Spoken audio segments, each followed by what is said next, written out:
Sporgy. ChristopherMedia.net. What do you want to da-da-da? What do y'all want to da-da-da? I have no idea what to da-da-da. We could switch to Progressa da. Oh, yeah? We could switch to Progressa and sa. Okay. We could sa and have to buy some za. Oh, yeah. Let's switch to Progressa to da and get some za with the money we saw. Yeah. Now we know we're gonna da-da-da. These days, nothing is normal and everything is weird. But you could still save big when you switch to Progressive. It might just be the most normal thing you da-da-da. Quote to da at Progressive.com. Progressive Casualty Insurance Company and Affiliates. There's a new Home Depot now open on Maurice Avenue in Maspeth. And as home improvement projects go, this is a big one. Use the product locator on our app for an in-store map to find what you need fast. And check out our new pickup lockers. They make online shopping a breeze. Of course, one thing's not new, our everyday low prices. The Home Depot, now open near Maurice Avenue and Long Island Expressway in Maspeth. And always open at HomeDepot.com. The Home Depot, how doers get more done. Thank you for visiting ChristopherMedia.net. Welcome to Sporgy, the show that gives you half-ass sports fans giving their half-ass opinions. And now, here are your hosts. Oh, here we are, week 17. Always goes so quick. That's Fantasy Hack. I'm Chris. With me are JR and Jack. Hello, everybody. Hello, amigos. All right, so I have 2 more championships than the last time we all met. Took both of mine down. I have to say thank you to Mike Evans, Josh Allen for one of them. Keeping the championship belt, winning a little bit of money. Took down a free league. The only joy I still won, but the joy in that one was as I took down the best team in the league. They'd gone 12-1 the entire season. I'd managed 7-6, barely won my division, and it wasn't even close. I won that ship by like 60 points. So, good week for me. How about you guys? JR, heard you did well. Similar to me. Well, I only went 1 for 4, but it was my big money league. And I had a 7-6 regular season, toppled the team that had the most total points in the league, and was 10-3, the winner of the other division, and beat him by 8 points. Never trailed from Friday all the way through the end. Capped off by having Aaron Rodgers where my opponent had Devontae Adams. So even though Adams had a monster game, Rodgers countered most of his points, and I hang on for the win. Big trophy, big money, and more importantly, the trophy is dedicated to my best friend who passed away of cancer this year, and we will be naming the trophy after him. So special meaning, far above just winning a fantasy league, but to win it in his memory will be good. And I will be using some of the winnings to modify the trophy to bear his name for the rest of the time. Jack, you got one chip too. So Yep. Yeah. We all were victorious. I only went 1 for 1 though after my epic week 14 collapse. But hey, pulled out a chip. That's all that matters. Hey, you got a title. You brought home some hardware. That's right. Yep. So I guess to go around, and Chris, who are your studs? Oh, I mean, just Mike Evans for sure. I mean, a great start on Saturday. But I mean, if I have to give it for my season, I don't know if we're doing that yet, but Josh Allen. I mean, I picked Josh Allen up in the ESPN leagues. I picked him up like the 15th round, which that's like, the round before your kicker and your defense. Guy was the steal of the year. He did nothing but, all he did was win me games. Guy's averaging like 30-something fantasy points a game. Josh Allen's my MVP. How about you, JR? Well, similar. Mike Evans brought me the championship, and ironically, another team in the league dropped Evans midway through the season because he had a few weeks of low output. I picked him up on waivers, and he was solid for me from the first week I picked him up. But the guy, probably my MVP would be Aaron Rodgers, and just like you, I had ours is a keeper league and keep up to 2 players, and it's kind of complicated. Whenever draft round they were drafted in, you subtract 3 from the previous year, and that's what you forfeit each year. It's a good rule because guys that get drafted eventually go back into the draft. But I had Lamar Jackson. I think I drafted in the 13th round, so I only had to give up a 10th rounder for him. He was expected to be my starter, and similar to you, in about the 12th round, I picked up Aaron Rodgers to be my backup quarterback, and lo and behold, became the starter, probably around week 5 or 6, I realized that in most matchup weeks he was the better option, and I nearly started him because I read up on that it was going to be a snow game, and everybody was saying it was going to be all running and it was going to affect the passing game. And I remember Jack, chastised me one week earlier in the season when I did the same stupid move. So I put Rodgers in. I said I'm going to roll the dice with Rodgers, and it worked out. So my MVP, Aaron Rodgers, with a big assist on the ship day. I guess my second most valuable player would be Darren Waller, who, especially down the stretch, the last month of the season, was just monster games every week. And it was great to have a cushion. I never trailed in this one, and I was up by 20 going into Sunday Night Football, and I had Rodgers, and the other guy only had Adams. He picked up 10 points on me. 12 points on me, actually, but I won by 8. So, how about you, Jack? Well, I have some very sad news to report. Upon further review, I go to look at my matchup for the Yahoo League that I won, and it's one of those weird rule weeks, and it turns out the final's actually this week. Now, I am favored by 30 points, but really, I hate those stupid Week 17 finals because I'm going to get screwed here. I'm going to have, let's see, who's not playing for anything? I think the Chiefs aren't playing for anything, right? They locked up first. Yeah, and they've already said they're resting key guys. Exactly. So I'm going to get screwed and not going to have Travis Kelce. Man, I just hate when this happens. This is just awful. Well, one of the leagues that I've already thrown in the towel on, I also have a Week 17. It's one of these ESPN 2 weeks at a time, but I'm down by 80 points, 180 to 100. Going into the second week, so I doubt I'm going to make up 80 points, especially with half the players being rested. But so I'll concede that one. But yep, I don't know why anybody would have anything on the line in Week 17. The big money league I won, we do a Pro Bowl in Week 17, where you take the available pool of players that are on rosters in our league, and you can form the best possible roster out of those players. It's a fun thing. We always have $100 on the line, and no matter where you finish, everybody's got an even chance at $100. Jack won it last year. Yes, I did. So that's a much more fun thing to do than have your championship decided on a bogus week like that. Just my 2 cents. Yeah, I got a league like that too, where I'm playing I think for 8th place. But still, yeah, it's 2-week rounds. How do you call your championship valid if you're playing in Week 17? Half the league's sitting. But yeah, not a good look. Yeah. Well, even after that, my player that I'd like to thank is Jonathan Taylor for coming alive since around Week 11. He didn't play Week 12, but every week after Week 11, he was getting, 100 yards and a touchdown. He had that ridiculous game against the Raiders in Week 14, 150 yards, 2 touchdowns. And but he just came through. He got, the production was great considering the amount of draft capital I used on him. I think I drafted him in 3rd round.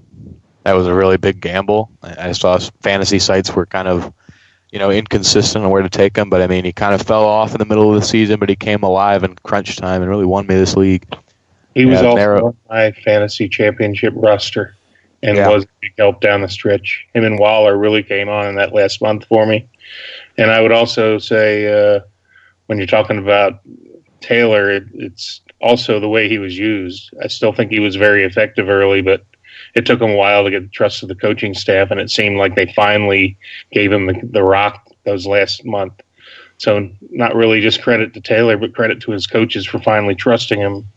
Instead of playing the likes of Nyheim Hines, and I believe Wilkins may have got hurt near the end, so maybe that helped too. But if you listen to our podcasts all year, we would go through that, and we're like, oh, it's another 300 monster. Stay away from it. But the cream rises to the top, and that's what happened with Taylor. You guys have both mentioned players that were in my lineup, so I agree with you on both of those guys. But yeah. If I got to give an honorable mention, I'm with you, J.R. Waller. And Waller especially going in anyone going into their second season after a rookie campaign, you're always nervous, right? Are they going to do what they just did? Are they going to be better? Are they going to be worse? Is that sophomore jinx going to show up? Darren Waller this year, set it and forget it in tight end. And in my opinion, this year he ascended into that tier with Kittle and Kelsey. Yep, and he kind of took the place of where Zach Ertz once was in fantasy hierarchy.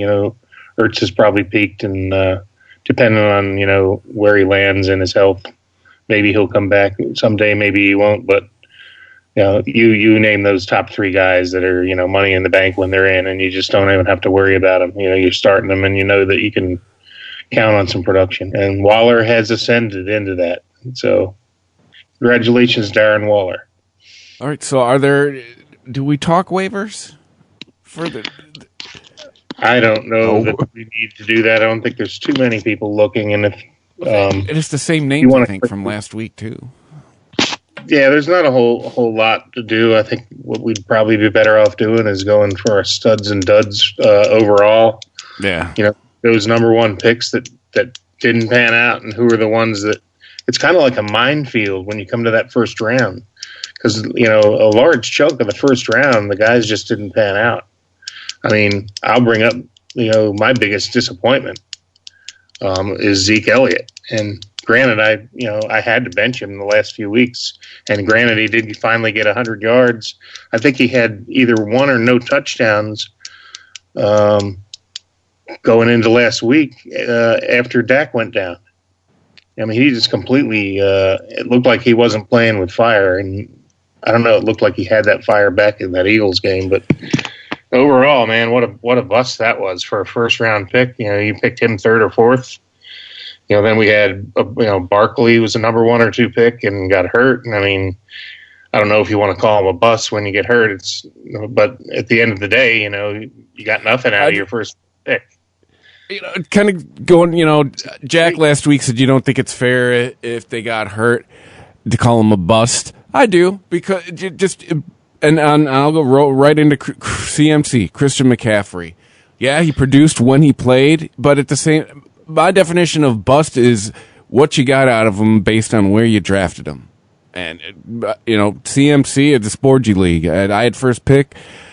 Thanks for nothing, buddy. I first pick, and great. It was good for 4 games, and essentially cost me probably the championship in that league, or at least cost me a playoff win. Definitely cost me a playoff win. So, yeah, getting injured. Yeah, it is kind of, it is kind of crappy to call you a bust, but at the same time, like Saquon, another one of the chips I took down.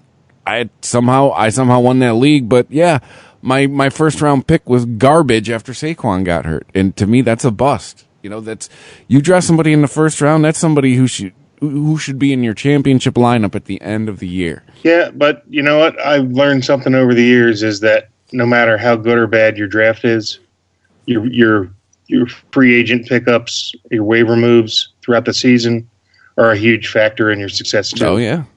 So if you're active, you pay attention, and just even doing this podcast helps because you're always looking and you're always on top.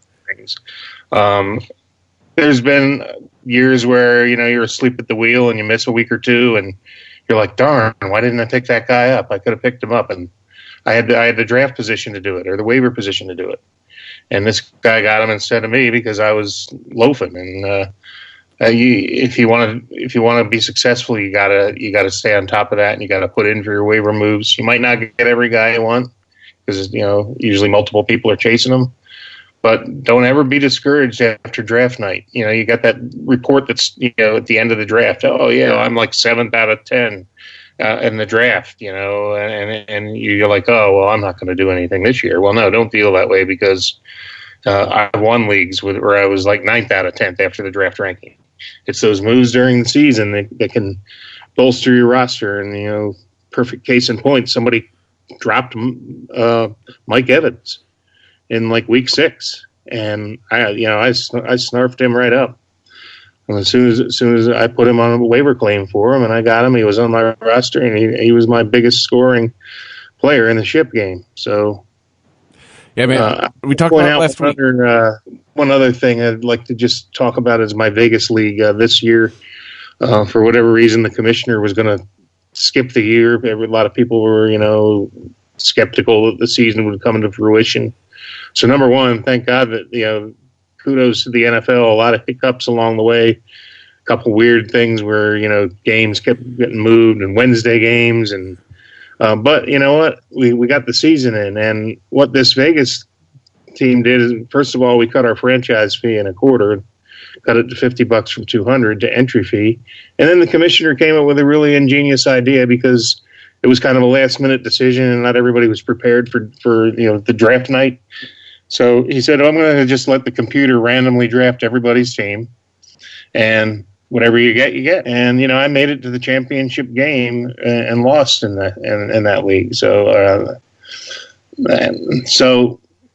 hey, that was fun because everybody had an equal chance. I had 5 tight ends after the draft. I traded away one for DJ Chark, which wasn't the greatest move, but everybody had to make a few moves and adjust their roster accordingly, and it was actually kind of fun. Although I'm looking forward to getting back to normal next year with that league, but it just goes to show you, and I guarantee you, if you look at that league, the owners that were most active and made moves and watched the waiver wire and picked up free agents and kept up on the news, those are the guys that were in the Final Four of that league. And there's a couple other guys that were like, it's only $50, and I saw guys, loafing on lineup selections, so you got to be active and you got to do your homework if you're going to be successful.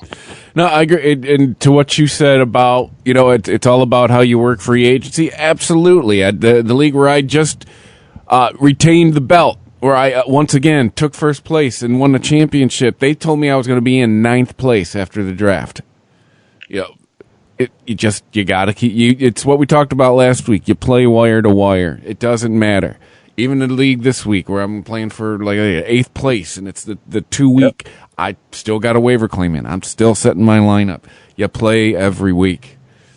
Herm Edwards would say you play to win the game. Yes. I don't care if you it's don't for 8th want to be place. the Dwayne Haskins of your league. Yeah. I don't care if it's for 8th place. I don't want to be 9th place. Yep. So even though by 80, I will be setting my optimal lineup for that one league where I still have week 17 in play. Yeah. So back to first round duds. Yeah. Trying to think of some more. So CMC and Barkley obviously were injuries. Zeke, just as soon as Dak went down, was ineffective for the most part. And it was frustrating because I wanted to cut him so many times. And I'm like, I know if I cut him, he's going to come back and haunt me. And the guy that I beat in the finals is a Dallas fan, and I guarantee he would have picked Zeke up if I'd have cut him. So I did the right thing. I kept him on my bench, and even though he racked up some points in the final week, he was on my bench. Couldn't hurt me. Who else in that first round? Anybody else? Looking through my teams here. Oh, Mike! What about Mr. Michael Thomas? Yeah, I mean, but you could throw that in your injury basket. But yeah, I mean, if you wasted a first round pick on him, you have been. I know a couple of guys have been piecing it together all year. So there's just about half the first round that was complete bust. But CMC, Barkley, Zeke, and Thomas. That's 4 of 10. Surely we could come up with one more bust in that first round. Wouldn't be D-Hop though. What was Tyler Lockett's ADP? Because he seemed to be a guy that went in the upper rounds this year. He was not worth it. He had one huge week and that was it. Yeah, week 7. Speaking of huge weeks, how about Mr. Kamara last week? Oh, and a historic week. 6 touchdowns and it should have been 7. I don't know why they let Taysom Hill get that 6th one, but. Who am I to be greedy?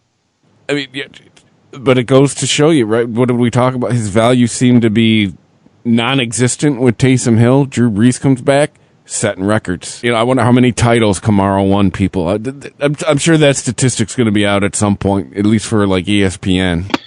Yeah, curious to see what would happen if Brees retires. If Kamara will ever be used the right way again. Or if he can stay on the Saints. Who knows? And what about Did anybody win or lose a title on Stephon Diggs' Monday night performance? Oh, Jack won our matchup based on Stephon Diggs' Monday night performance. Boy.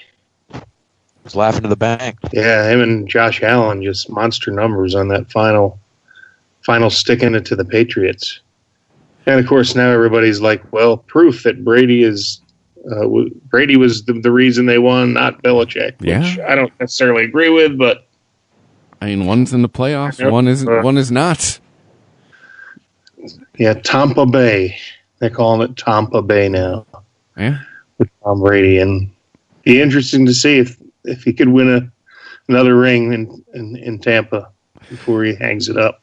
Tampa ain't played anybody. Or I should say they haven't beat anybody. I hate to be I agree, but the wet blanket. I don't think it's Tom's last year either. I think he's got another 2 years left after this. Mm-hmm. He said he was going to play till he's 45. He might have time to pull one more off. We'll see. But going back to the first round, I think we hit all of the first round duds. Like looking I through can't my think of lineups any more here. first rounds. Okay, wait. Or how about it depends on what your definition of dud's going to be. What do you get? How about CEH? Yeah, I don't know if I'd call him a dud because he was effective for 2/3 or 3/4 of the season, but certainly, it was unfortunate that he was lost at the end. And yeah, speaking of that, man, everybody expected Le'Veon Bell to be the bell cow, and he was anything but. So, if you took your chances on Le'Veon Bell or Antonio Brown, you got very minimal production out of those guys. It goes back to when those guys were such studs when they were in Pittsburgh, and their careers have never been the same since they left. They got greedy, they left for more money, and they've never recovered from that decision. Well, kind of going. Grass is always greener. Well, kind of going on the line of thinking we were on with Tom Brady. Maybe those guys' success was tied to the guy who was feeding them the ball. Just goes to show you're never bigger than the game, and if you're in a good situation, yeah, I guess they're laughing all the way to the bank, but it looks like they needed Big Ben to be successful. Both of those guys. Yeah. Which, hey, let's talk about quarterbacks. Who were quarterbacks that disappointed and quarterbacks that shine? I already mentioned, Aaron Rodgers. A lot of the pundits were writing him off this year, saying, the Packers drafted a quarterback early, and a lot of people thought maybe this was the beginning of the end for Rodgers, and he responded with one of his most successful seasons ever. What did he have, like 44 touchdowns and 5 interceptions? Yeah, all those off-season stories about how he was pissed that they drafted his replacement, all that stuff. And again, soft schedule. They played a team that's the type of team they're going to see in the playoffs on Sunday, and they spanked them. So he's all of a sudden an MVP talk now. So yeah, Aaron Rodgers definitely a guy who gave you better returns based on where you drafted him. What are your other quarterbacks that won you a ship? Solid quarterbacks. Josh Allen has to be right up there. Yeah, like I said, all he did was just come in and just be consistent. His quote unquote crappy weeks were 20 points. Yep.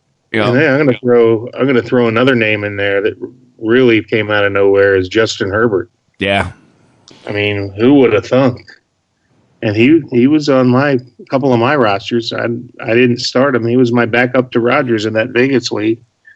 Another guy that, when my roster came out, I had some work to do, but he was great to have on my roster, even if I didn't use him that often.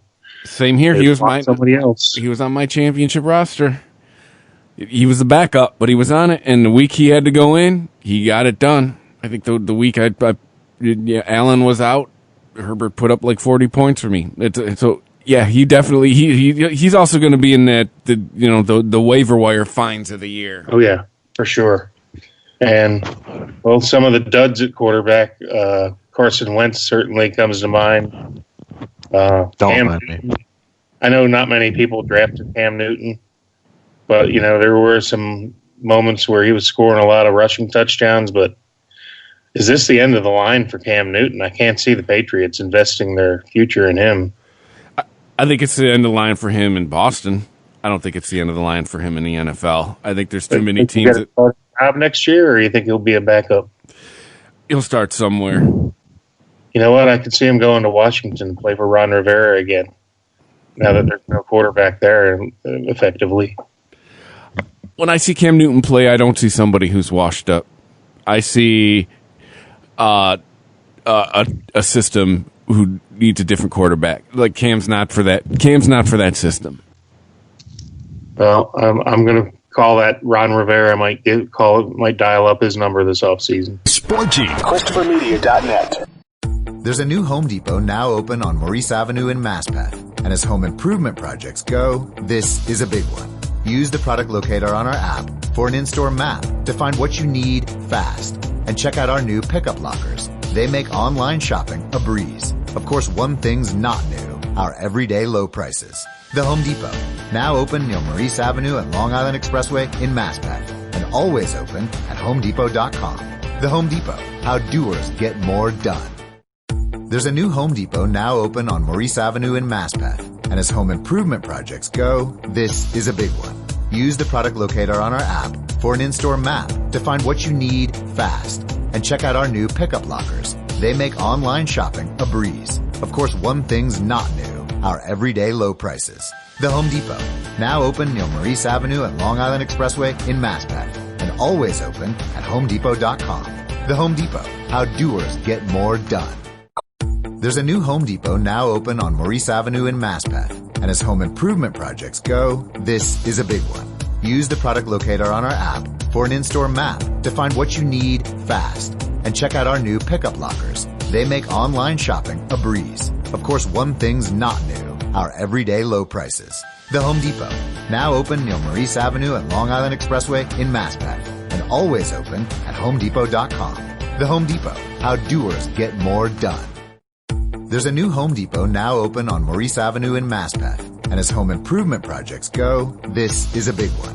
Use the product locator on our app for an in-store map to find what you need fast. And check out our new pickup lockers. They make online shopping a breeze. Of course, one thing's not new, our everyday low prices. The Home Depot, now open near Maurice Avenue and Long Island Expressway in Maspeth. And always open at HomeDepot.com. The Home Depot, how doers get more done. ChristopherMedia.net. Sporgy.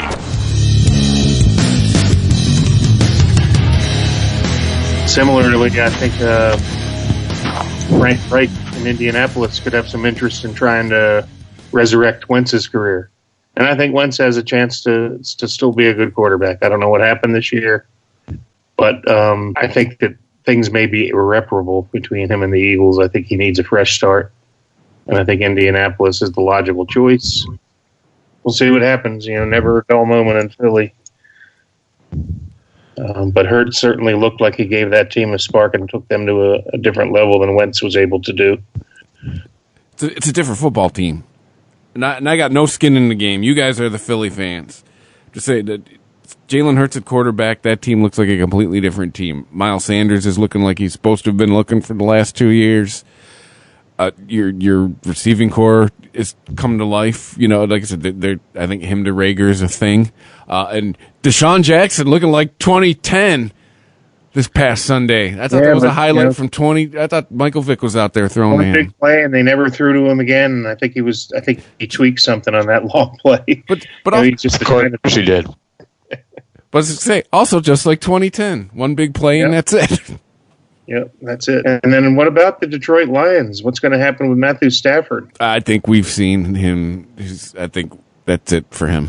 I think we saw his last game in a Lions uniform. Completely rebuilding. They're going to have to go from the ground up. I'm rebuilding for 20 years. Yeah, but this is the perfect opportunity right now. If you're gonna rebuild the whole thing. You just fired your GM and your coach. If you're gonna blow it up. Start over. Nowhere to go but up. I wouldn't mind seeing Cam Newton behind center for the Detroit Lions. It means we'd have a running back. Well, they could do worse, but you got to think that they'll be looking towards the draft. Who knows? Maybe Carson Wentz will end up in Detroit. I wouldn't mind seeing Wentz in a Lions uniform. How about a Drew Lock for Stafford swap? No. Yeah, answer. I don't want any QB that John Elway has picked. John Elway. That's the curse. Great as a quarterback, not great picking quarterbacks. I think we can fairly say that at this point. Well, how about some other underachieving quarterbacks? I thought Daniel Jones would have a better season than he did. I know he got hurt near the end, but he didn't really mature the way I thought he would. When I go into next year's draft, I'm going to think lower of him than I did going into this year's.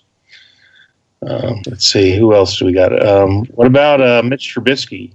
Benched, just about out of the league, and then he comes back and does just enough to get Bears fans, hopes up again. But what do you do with him? You don't draft him? Certainly, no, he won't be on any draft boards next year. So I'd put him in as a dud.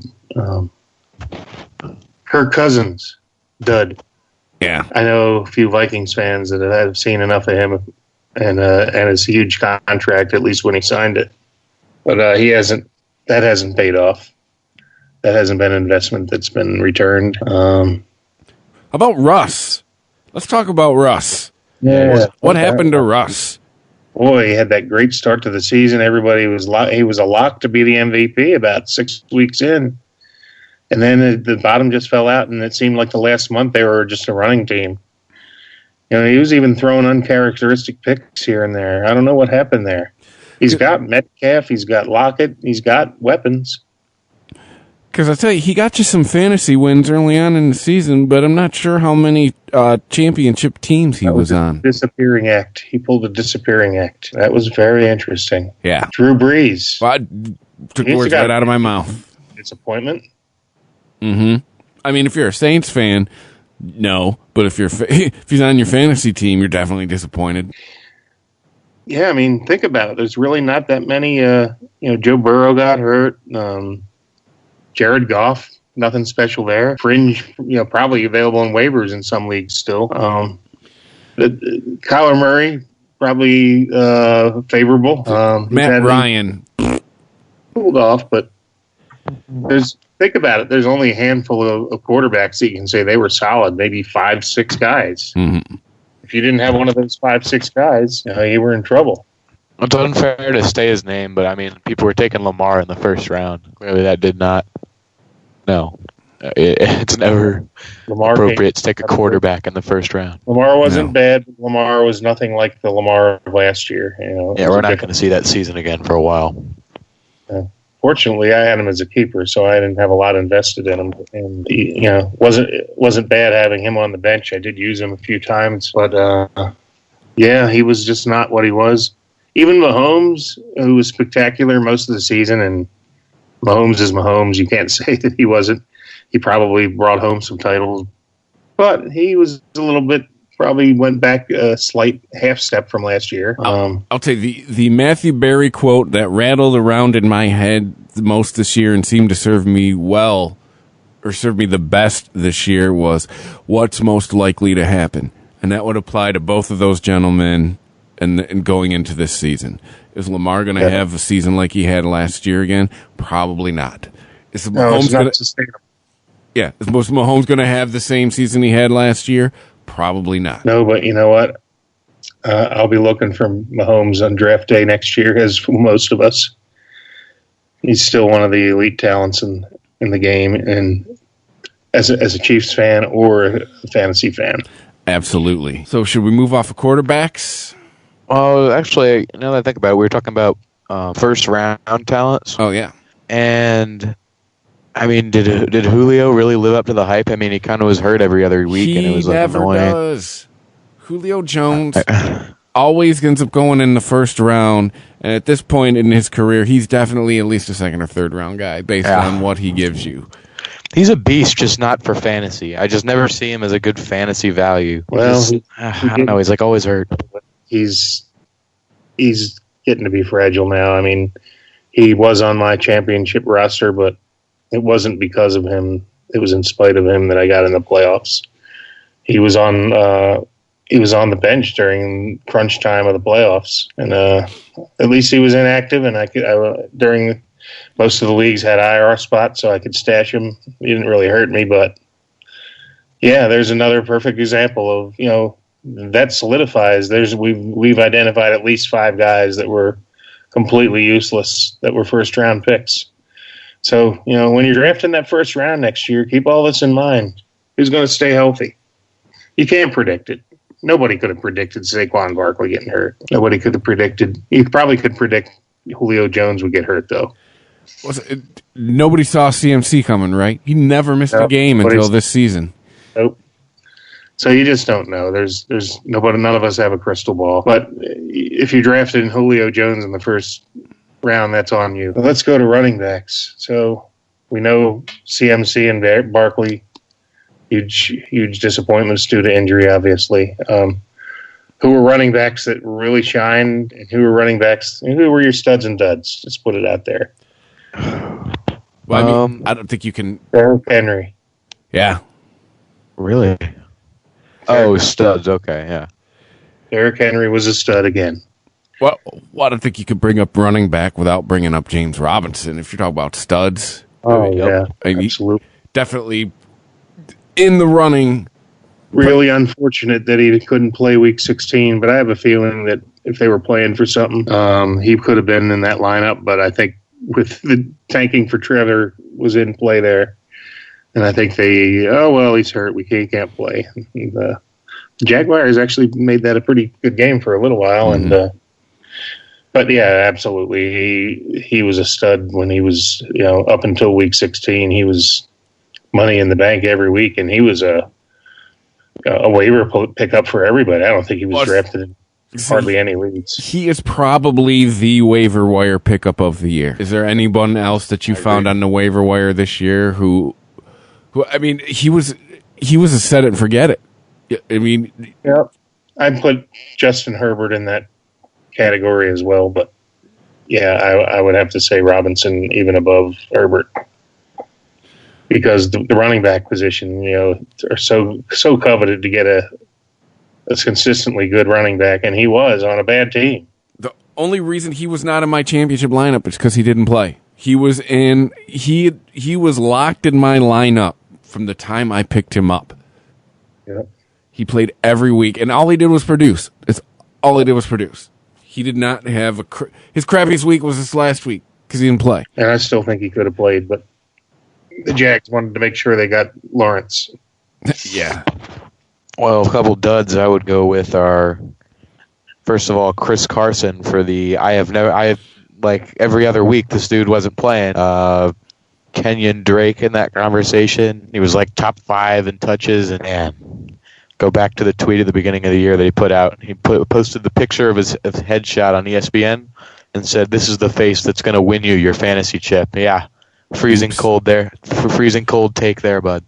Yeah, that really did not work out. There was an awful lot of hype about Cam Akers going into the season too, and oh man, that was awful. He had one big week, and then he was, got hurt again. So he was a disappointment. On the other side of the coin, Dalvin Cook owners were rewarded. Yeah, he missed a couple weeks early, but for the most part was healthy and produced. Just stayed in my lineup. Ronald Jones was a pleasant surprise. Probably not drafted at all, or if he was late in the draft, but more than likely it was a free agent pickup. And he paid pretty healthy dividends, although he did miss, a couple weeks towards the end of the season. So bring up duds. How about Mark Ingram? I was just about to say him. Yeah, well, that's part of that three-headed monster. And finally, it took till the last few weeks of the season for J.K. Dobbins to really shine. He seems like he really came on at the end, and but Gus Edwards was still a factor, and that kind of hurt that whole three-headed monster. But I can see some people being high on Dobbins going into next year. Mark Ingram was drafted as one of my starting running backs in my 12-team big money league. And, yeah, probably why I finished in 7th place, because I spent half the season trying to shore that slot up because he was just not getting it done. And we mentioned Jonathan Taylor already. Certainly, as the season went on and they grew to trust him, he came on and was a solid start for the last 4 to 6 weeks of the season. So that was a good pick. It took a while to bear fruit, but worked out well in the end. Any other running backs of note that we should be mentioning? I think we talked about CEH. He didn't live up to the hype, but he was solid but unspectacular for a while, but fizzled at the end. David Johnson came back, and you know what? He was worth owning at the end there. But yes, he was. He gave you. David Johnson came back and gave you he gave you an average fantasy performance, which for me though it was he stayed in lineups. He did what he needed to do for me every week. I mean, to me, with the exception of boning me the 1 week in the Sport G playoffs going on the COVID list, if there was he's in the running for fantasy comeback player of the year, at least in my book. Was he spectacular? No, but he wasn't a waste of a draft pick based on where I drafted him.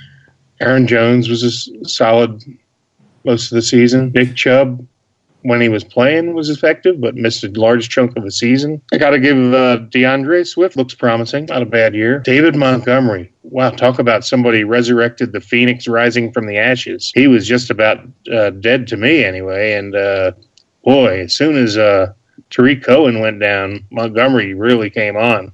He rushed for 1,000 yards. 1,001 yards rushing. That is the quietest 1,000-yard season I've ever heard. 1,001 yards rushing, 375 yards receiving. If you'd have told me he was going to rush for 1,000 yards this season, I'd have laughed at you. And one of the season's biggest disappointments has to be James Conner. Yeah. 683 yards and really has not been a factor. And the Steelers are struggling because of it. Notwithstanding a great comeback this week against the Colts. They were given up for dead at halftime of that game. I thought they were going to probably not win another game. I think we pretty much covered. Well, Josh Jacobs, another solid start. Solid, spectacular. And Todd Gurley and Melvin Gordon appeared to have regressed. Gurley much more than Gordon. Gordon ended up with 893 yards and 141 receiving. So he had over 1,000 yards all-purpose. Well, that's about it for running backs. Any other we'll move to wide receivers? I was going to bring up pretty much any. Well, I mean, the 49ers had so many injuries that it's hard to criticize any of their running backs. But I mean, Mostert was hurt for a long time. I'm trying to think who else. Did we bring up Le'Veon Bell yet? Because, I mean, I know people who took him as a flex, and that just did not work out whatsoever. Devin Singletary was getting a lot of hype in the preseason. That didn't really work out. Zach Moss kind of came on there for a couple weeks. But, I mean, the Bills' running game doesn't really fantasy value. Yeah. Here's an interesting statistic. Derrick Henry led the league in rushing, I believe. 1,777 yards, and he's still got a game to go. Dalvin Cook was not far behind at 1,557. The next highest is Aaron Jones with 1,000. So that's how far King Henry is above everybody. Remember that next year on draft day? I will. Yeah, he's finally hit another level. I mean, it's the last year, I remember bagging on him because my problem with Derrick Henry is he wasn't consistent, and it seems he kind of crossed over the last half of last season, and he just hasn't looked back. He's now, to me, he's finally on that elite running back tier. Well, let's go to wide receivers. I think we got the usual suspects at the top. Tremendous season for Devontae Adams, Tyreek Hill. Yeah. Metcalf kind of took a step back. Stephon Diggs, I believe he leads the NFL in receiving yards with 1,459. That's about 130 more than Devontae Adams. D-Hop, 1,372. Calvin Ridley, 1,322. Impressive. And he wasn't a first-round pick for anybody, nor was Diggs. Whereas Adams probably was or near there. Tyreek Hill probably was or near there. Diggs certainly, Hopkins certainly belong in that conversation of that wide receiver one that you're going to want to get once the running backs get thin. Calvin Ridley really came on. Over 1,300 yards, 9 touchdowns. Adam Thielen, 14 touchdowns, only 868 yards only, but with not a great quarterback and a running attack spearheaded by Minnesota. You got 2 receivers. Justin Jefferson 1,267 yards. Yeah, he's got a future. He's another waiver wire pick because I don't think he was drafted by many teams. I know he was on both of my big leagues, and he started in my championship roster. I drafted him in my 12-team league. So you look at that, and you look at Minnesota, and they're a Dalvin Cook-oriented team when Cook's in, a running team. But they've got a 1,267 and an 868 in Thielen. Thielen had 14 touchdowns, Jefferson 7. That's pretty good production for having Kirk Cousins as your quarterback. Imagine what they could do quarterback. Amari Cooper eclipsed 1,000 yards on a disastrous season for Dallas once Dak went down. Keenan Allen was good when healthy. He fizzled out at the end, health. Allen Robinson, 1,200 yards, 6 touchdowns. I thought he was very impressive the last month of the season. Terry McLaurin, over 1,000 yards on a crap team. Mm-hmm. Mike Evans, 960, 13 touchdowns, though. It seemed receiver was... It was definitely one of the most fruitful positions this year in fantasy football. Receivers won more championships than running backs this year, and that it didn't used to be that way, and it probably won't always be that way. Mm-hmm. But here, DJ Moore, 1,092 yards, only 4 touchdowns though. Tyler Lockett, 964. Robbie Anderson broke 1,000. You got Robbie Anderson and DJ Moore with over 1,000 yards. Who would have thunk? Yeah, it's a passing league this year. Yep. Oh, man, I don't even know. Why didn't I think of this guy? Marquise Brown, thanks for absolutely nothing. One of the most hyped up players coming into the league. And he had Lamar rating MVP. They were going to have the ridiculous passing attack. And then Marquise can't get separation whatsoever. So thanks for nothing. Yeah, I'm sure he's going to tumble on draft boards next year. Because he's Who are some bust receivers? AJ Green in that conversation. T.Y. Hilton until like 3 weeks ago. Juju Smith-Schuster, I would call a bust. Yeah. Kenny Galladay. Cooper Kupp. Cooper Kupp had 974 yards, only 3 touchdowns. But you just didn't hear his name much. Any Patriots receiver? Yeah, Edelman. Edelman just fell off the planet this year. E.Y. Hilton, sorry, I know he had a couple big weeks near the end, but for the first 10 weeks of this season, he was a nobody. He was on waivers almost everywhere for a reason. I don't know what happened to him. DJ Chark on a lot of milk cartons this year.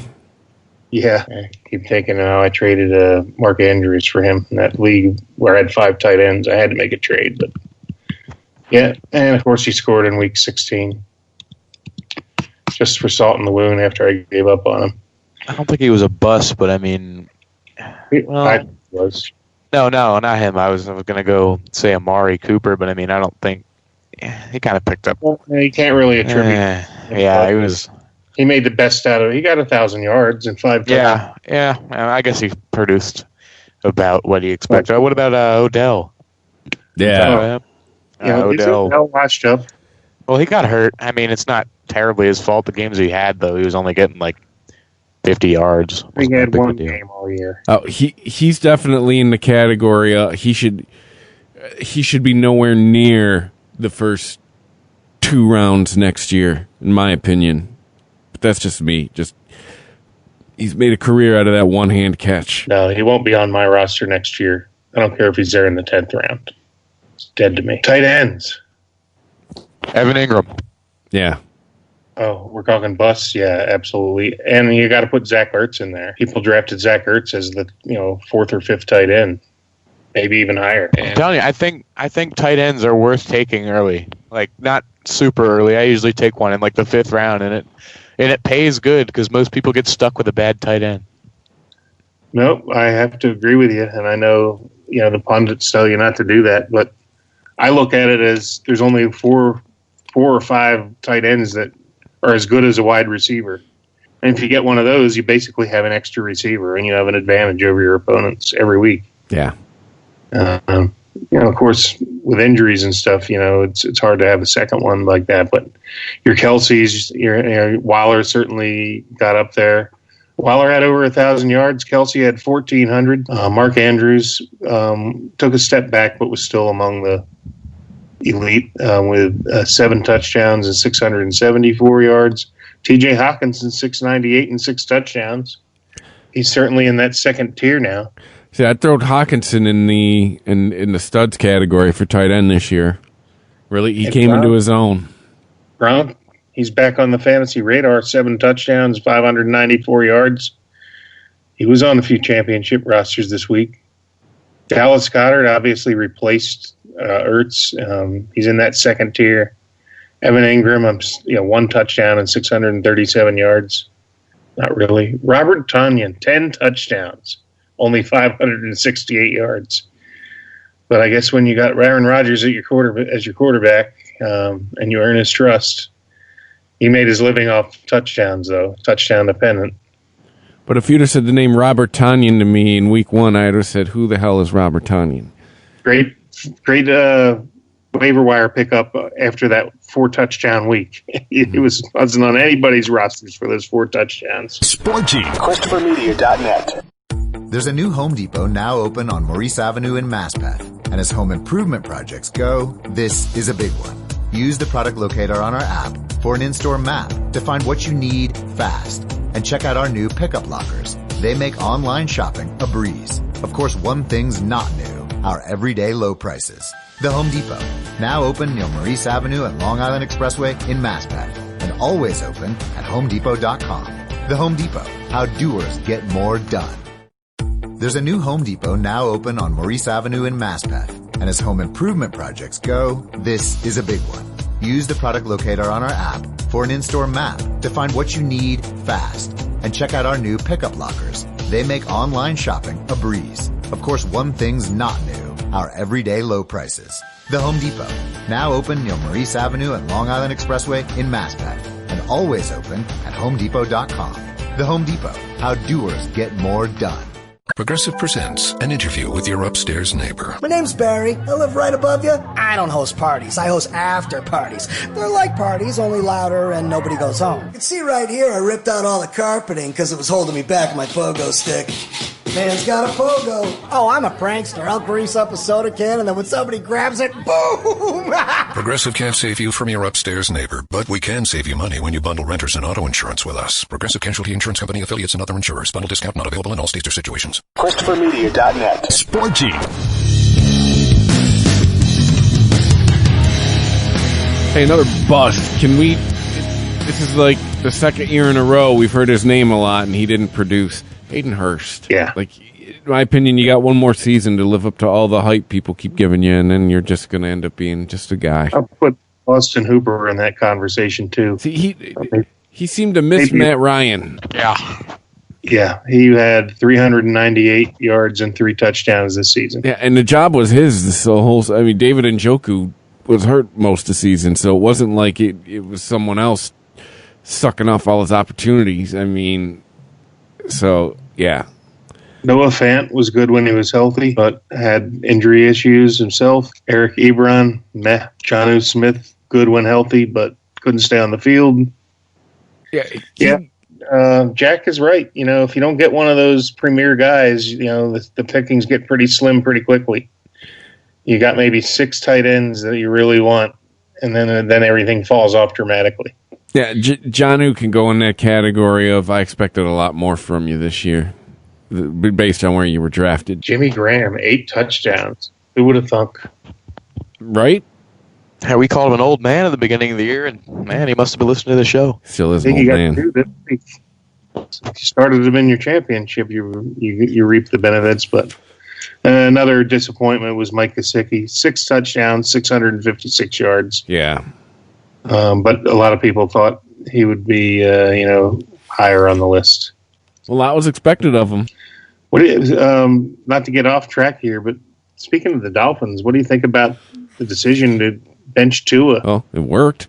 No, it worked out. They won. But you know what? What about that throw? That's why they call him Fitzmagic. Unbelievable throw to beat the Raiders. Where the guy slapped his face mask and he couldn't even see where he was throwing, and he threw a dime to Mac Hollins.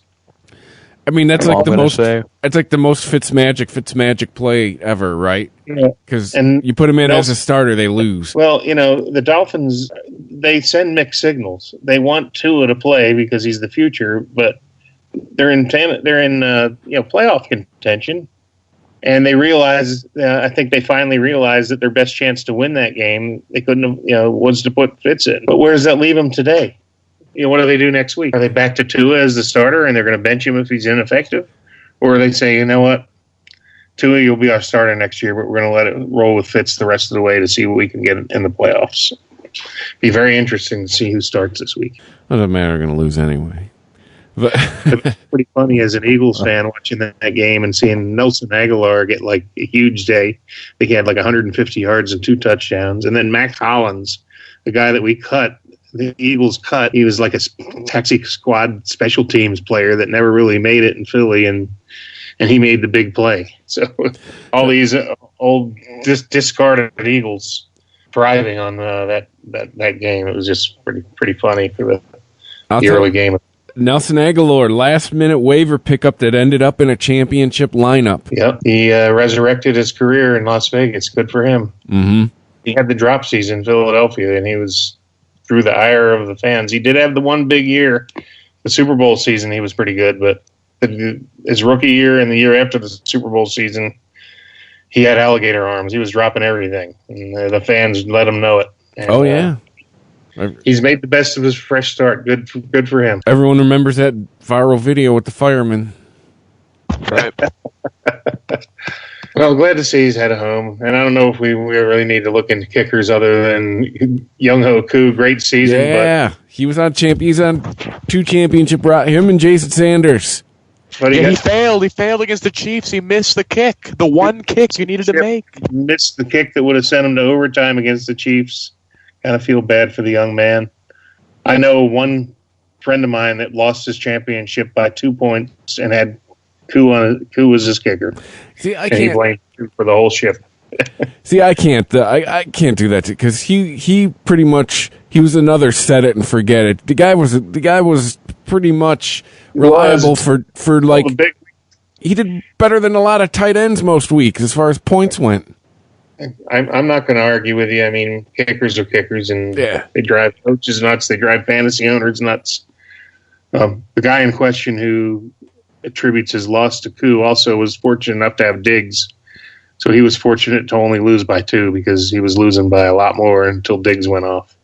So, if they hadn't benched Diggs near the end, if they'd have kept him in longer, he may have won. So don't blame your kicker. You have plenty of other roster spots. Don't blame your kicker. Yeah. Don't blame your defense either. Defense and kickers are crapshoots. That's why you wait till the last rounds to draft them. The Steelers, I think, were the number 1 defense this year, but, defenses have good and bad, and a lot of people, I know in a lot of my leagues, I end up streaming, looking whoever's playing the Jets or a bad team every week. Hey, for the record, the Steelers are the number 1 defense this year for like the last 2 weeks. Shout out to the Indy defense. Had you in 2 leagues. They I know it's a defense, but that was another set it and forget it option.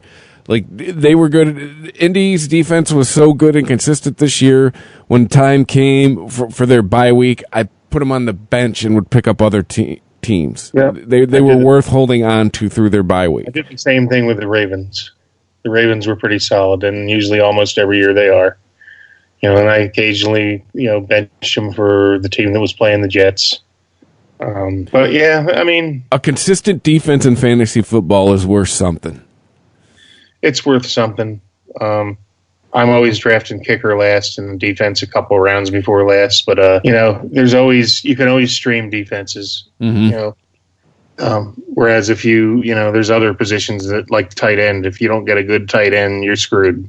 Yeah, you're right. Defense. If you don't get a good defense, the world isn't over. But having a good defense,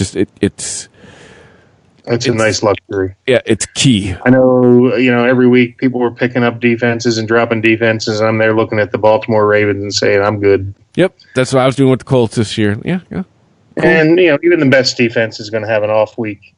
You're in trouble when you get a defense that has negatives because the good defenses never get a negative. They're at least, 3-4 points on a bad week. Honorable. And on a good, they're 20 points. The bad defenses are -4 on a bad week, and 8 points on a good week. Hey, shout out to the Miami Dolphins defense this year. Another defense that about halfway through the season is like, no, I'm good. Again, they had a lot of takeaways. They had a lot of takeaways. Were they shooting the lights out? No, but again, they were consistent. And even the Washington football team was a pretty solid defense. Their offense was a joke, but the defense, man, that's a defense that's going to get better too. I streamed them a week or two. I agree. So I think we've gone through all the positions, the studs, the duds. Sure, we missed a few here and there, but it's going to happen. It's a long season. Alvin Kamara. Just trying to think of some of the memorable, performances of the week. I know we had Tyler Lockett had the one huge week. Metcalf had a big week once or twice. Kamara had the big week. Waller had a huge week last week. Yep. And the others that come to mind, I think Ridley had one. Just the big performances. I'm trying to think. Devontae Adams had a few. Almost every week. Sunday, his most recent one. Yeah, he had more than one this year. Mahomes had one or two. Cheetah had didn't Cheetah have like a 56-point week once? He had one week. Yeah, right. It was the game where he put up like 200 yards in like the first quarter. Yeah, exactly. Yeah, we're like, boy, he might get 800 yards this game. Dalvin Cook's performance against the Lions. I think that was like a 40-point fantasy day for him. The Hail Murray for D-Hop owners. That was a good week for you. Gave you 30-plus fantasy points. Good stuff. Anything else we need to cover in our final installment of the dreaded 2020 season? I think it's probably time to get bold. That's right. I'm going to tell you, we finished with a fizzle because I don't think anybody got anything this week right. Speak for yourself. Cincinnati over Houston. Yep. Winter chicken dinner. And then I believe I also called the GOAT to go for another 302 touchdowns. I have it down for okay. Let me go through the games. I'll go through everything. Then I picked the Vikings to upset the Saints. That did not happen, thanks to Mr. Kamara.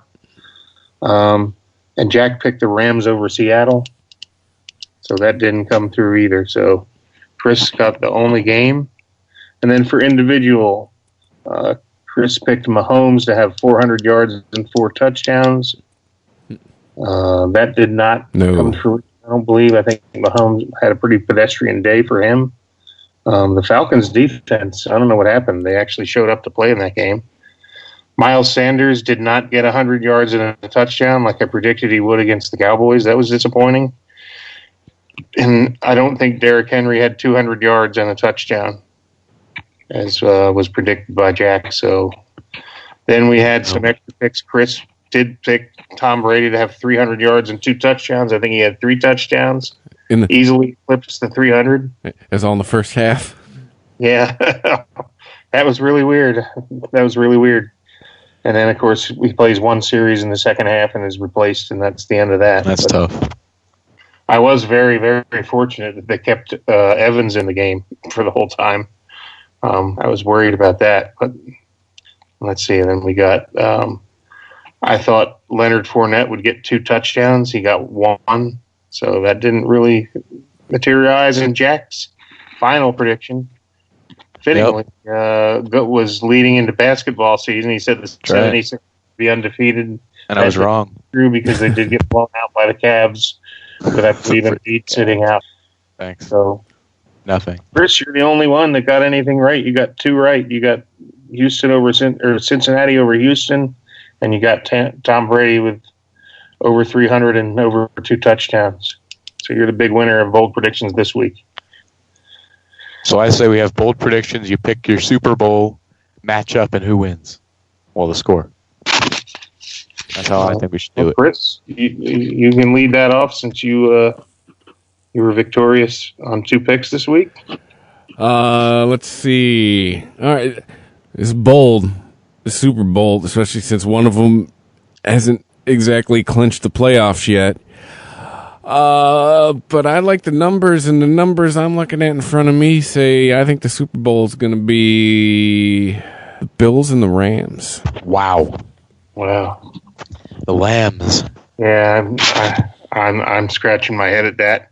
I think the Bills are a popular pick, but I can't pick against the Chiefs. I'm going to say Kansas City defends their championship and beats the New Orleans Saints. Not very bold prediction, but I think that the AFC is much stronger than the NFC, and I don't think the Steelers are going to make it through. I could see the Bills beating Kansas City.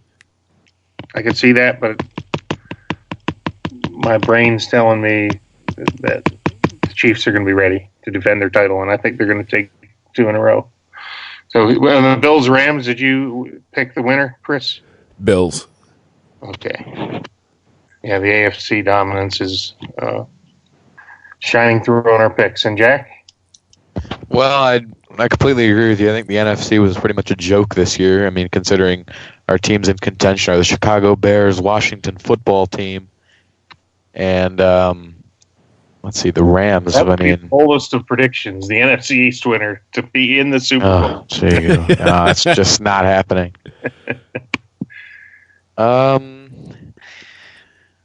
It's not even the NFC. I'm struggling with who will make it out of the AFC. We have tons of contenders there. Chiefs, Bills. I think the Ravens can still hang with the big boys there.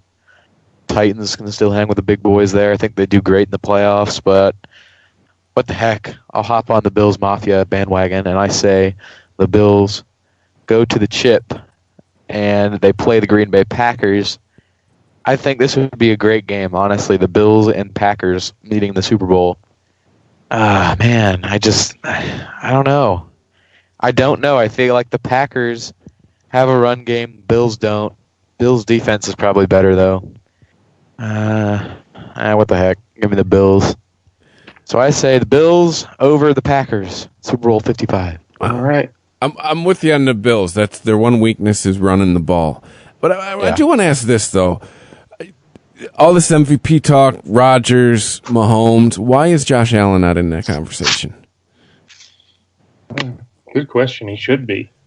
I think it's just because he's the newbie. He's the newbie, and he hasn't earned it yet. Mahomes has Mahomes and Mahomes has a ring. Aaron Rodgers have rings. Mm-hmm. But gosh, I mean, I wouldn't be surprised if the Bills beat the Chiefs this year. I picked the Chiefs. I still think they're the front runner. But could the Bills knock them off? Absolutely. And I'd actually kind of like to see the Buffalo win after those 4 Super Bowls a long time ago where they lost 4 in a row, one of them being that missed field goal by Scott Norwood wide right. I would love to see the Bills Mafia get their ring.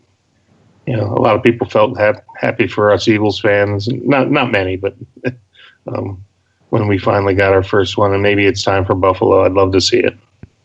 Hey, my money is on the Chiefs. They're number 1 in the in Pro Football Talks power rankings this week.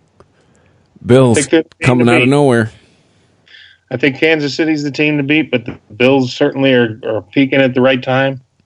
And I think they believe in each other, and I think they're going to be a tough out. It's going to be great to watch the playoffs, except whoever gets the bye against that NFC East team.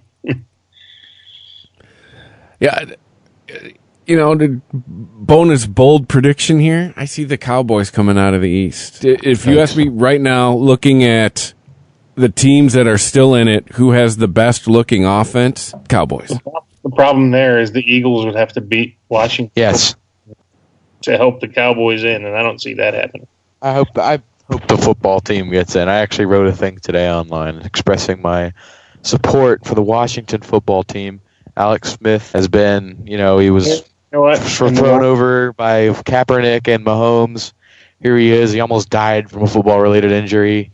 Their coach had cancer. They had to change their name in the offseason. They've been through a lot. I kind of like to see them get the playoff berth. We have possibly the worst owner in professional sports in Daniel Snyder. And that's true. They are a team that you can root for sympathetically. Only to be crushed in the first round of the playoffs, but,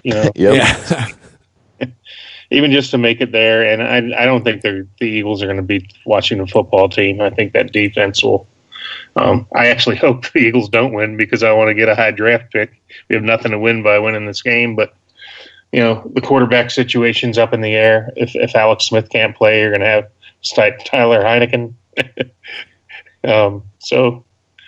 But Fletcher Cox might be out for the Eagles. It'll be a merciful end to the season to have the NFC East decided on the final game of the season on Sunday night. Yeah, losing teams going to the playoffs. That is absolutely happening. So, and I believe there may be a scenario where I think the Giants can still win the division. Mm-hmm. That's correct. So everybody's still in it except the Eagles. So the winner of the Dallas Giants game will make it if the Eagles beat the Redskins. And if the Redskins beat the Eagles, it's moot. And the Redskins will earn that berth. So they'll have a lot to play for. And as Jack said, Coach Rivera battling cancer, Alex Smith overcoming so much. It's a team that you like to root for. And even as an Eagles fan, I might root for them to beat my team because I want that high draft pick because we need some help in Philadelphia. And we're already eliminated, so we have nothing to gain by winning. But that's exactly why we'll probably pull off the upset. Yeah, sounds like a Lions move. You can't even lose when you need to lose. That's the Jets. That'll probably be the Eagles, too. Wouldn't it be ironic if the Dallas Cowboys make the playoffs because the Eagles win their last game? Could happen. Yeah, just hearing all the announcers on Sunday giving all of the various scenarios for the NFC East. So, yeah, tons of things could go on Sunday. So, who knows? Who knows? Let's see. What clinching 2020 regular season. Well, I was going to say clinching scenarios. Chicago Bears can get in with a win over the Packers, and they need a Cardinals loss against the Rams. You already said Cowboys need a win against the Giants and a football team L against the Eagles. Washington win and they're in. Giants win against the Cowboys, and the football team loses against the Eagles. Cardinals going to get in. They win and they're in. Rams need a W against the Cardinals and a Bears loss against the Packers. Those are your clinching scenarios. Well, one thing's safe to say, there won't be an Eagle or a Lion in the playoffs.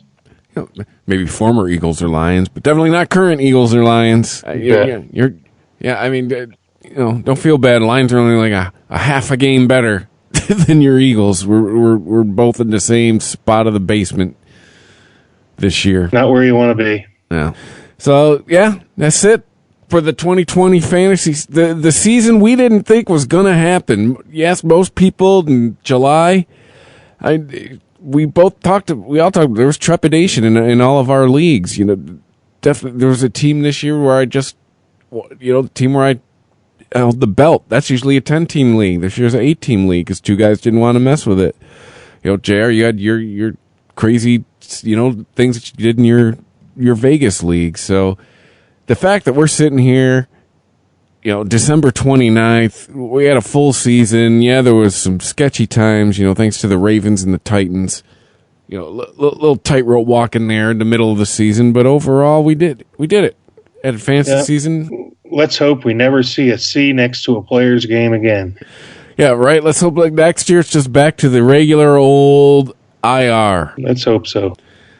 So, goodbye 2020. Glad we made it through. We had a season, but good riddance. Looking forward to 2021. Congratulations to everybody who won your ship. And for those that didn't, there's always next year. Nowhere to go but up from 2020. Yeah, so now it's time for me to start focusing on my fantasy basketball team. That's right. But other than that, we'll be back next season, God willing. Hopefully life will be somewhat back to normal by next August. We won't be talking about all the crazy things we had to talk about this year. But yeah, remember we're on Twitter at the Fantasy Hack. You can like us on Facebook. And just thanks for listening. Maybe next year we'll get out of the Sporty feed and we'll have our own feed. And just thanks everybody who's listened, downloaded. Anyone who's hit us up on Twitter, asked us for advice. Just thank you. So, with that, I say thanks and see you next season. Happy New Year. See you next year. If I learned one thing from this great game of baseball, it's that she'll humble you. You think you've got it figured out, you check the standings, and you're in last place again. I'm Eric Rubino, Fantasy Baseball GM, and I can put my team in position to win every single time, but I can't play the games, people. At least Progressive's Name Your Price tool has options based on my budget. It never lets me down, unlike my pitching staff. Amateurs! Get options based on your budget with Progressive, even if you're not a legend in your own mind. Progressive Casualty Insurance Company and affiliates. Price and coverage match limited by state law. There's a new Home Depot now open on Maurice Avenue in Maspeth. And as home improvement projects go, this is a big one. Use the product locator on our app for an in-store map to find what you need fast. And check out our new pickup lockers. They make online shopping a breeze. Of course, one thing's not new, our everyday low prices. The Home Depot, now open near Maurice Avenue and Long Island Expressway in Maspeth. And always open at HomeDepot.com. The Home Depot, how doers get more done. Thank you for visiting ChristopherMedia.net.